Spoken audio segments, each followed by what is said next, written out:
এক গ্রামে বাস করত মধ্যবিত্ত পরিবারের রমেশ ও তার গিন্নি নিতু। গিন্নি, ও গিন্নি, শুনছো? বড্ড ক্ষুধা পেয়েছে। কি হয়েছে, এত চেঁচাচ্ছ কেন?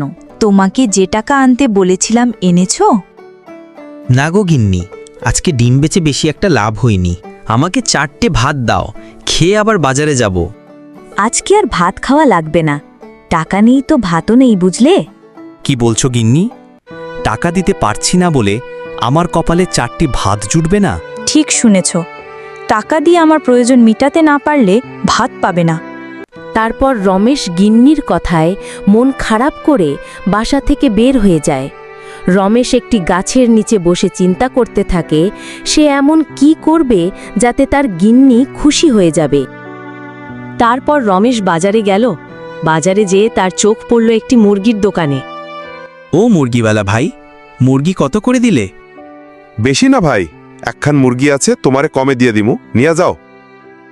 তারপর রমেশ মুরগি নিয়ে বাড়ি গেল, এই ভেবে যে তার গিন্নি খুশি হয়ে যাবে।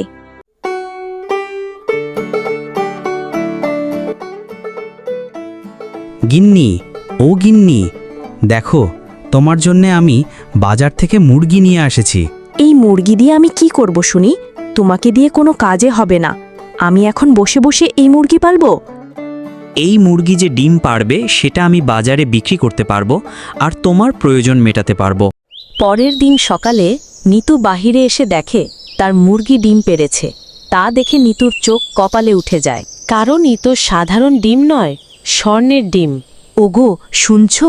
বাহিরে এসো, দেখো আমাদের কপাল খুলেছে। কি হয়েছে গো গিন্নি, তুমি এত চমকে আছো কেন? দেখো দেখো, আমাদের মুরগি স্বর্ণের ডিম পেড়েছে। হ্যাঁ, তাই তো দেখছি গিন্নি। আমার তো বিশ্বাস হচ্ছে না গিন্নি, আমরা আবার আগের মতো সচল হতে পারবো। স্বর্ণের ডিম বেছে রমেশ ও তার গিন্নি বড়লোক হওয়ার স্বপ্ন দেখে। অবশেষে তাদের কপাল খুলল।